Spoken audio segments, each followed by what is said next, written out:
ఈ సెషన్లో మీ డాక్యుమెంట్ మొత్తం రెడీ అయిన తర్వాత ప్రింటింగ్ ఎలా తీసుకోవాలి, దాని ఆప్షన్స్ ఏంటి చూస్తాం. మరి ఫైల్ మెనూలో ప్రింటర్ స్టైల్స్ అని ఉంది. ఇక్కడ డిఫైన్ అంటే మనకి స్టైల్, కరెంట్ స్టైల్ డిఫాల్ట్గా ఉంది.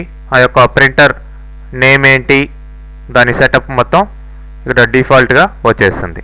So this not important. మరి మెయిన్గా ప్రింట్కి వెళ్ళినట్లయితే ఇక్కడ ప్రింటర్ సెలెక్షన్ వస్తుంది. ఏ ప్రింటర్ మీది, మీరు వాడుతున్న 2-3 ప్రింటర్స్ కూడా కనెక్ట్ చేయొచ్చు. మరి ఏది మీరు ప్రింటింగ్కి వాడుతున్నారు, ఆ నేమ్ ఆఫ్ ద ప్రింటర్ మీరు చూసి దాని నంబరు, ఆ సిరీస్ అవన్నీ చూసి సెలెక్ట్ చేయాలి. తర్వాత ఒక్కొక్కటి ఎన్ని కాపీస్ కావాలి అనేది ఇక్కడ 2 కాపీసా అనేది ఇక్కడ మెన్షన్ చేయాలి. మరి మీ డాక్యుమెంట్లో ఎన్ని పేజీలు ఉన్నాయి, అన్ని పేజీలు ప్రింట్ కావాలంటే ఆల్, లేదంటే ఇక్కడ రేంజెస్ అని ఇచ్చి 1-4 అని ఇచ్చారనుకోండి, 1 నుంచి 4 వరకు ప్రింటింగ్ వస్తాయి. ఓకే,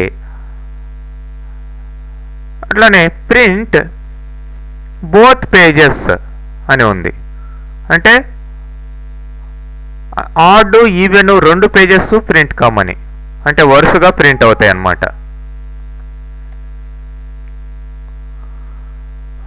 అట్లా కాకుండా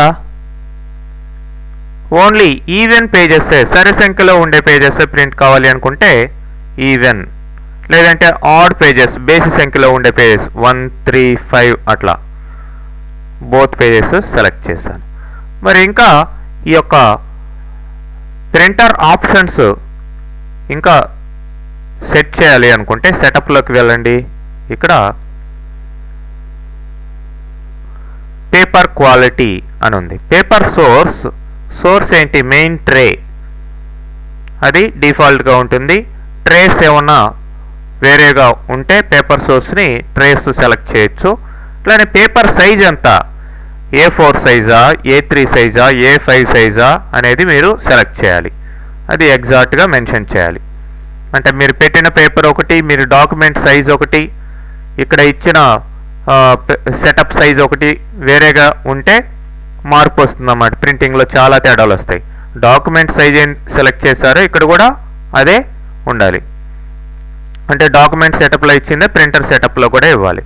మరి media plain paper, normal quality, ఎలాంటి పేపర్ పెట్టారు, ఏ క్వాలిటీ పేపర్ పెట్టారు అనేది. అట్లనే కొద్ది థిక్ పేపర్ పెట్టారు, లేదంటే ఫోటో పేపర్ పెట్టారు అంటే దానికి తగ్గ ఆప్షన్స్ ఇక్కడ ఉన్నాయి, అవి సెలెక్ట్ చేయాలి.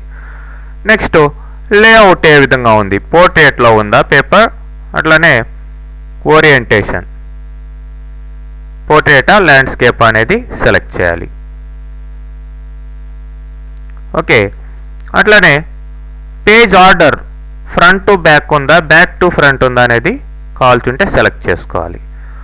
ఓకే, నేను క్యాన్సిల్ చేస్తున్నాను, లేదంటే ఓకే.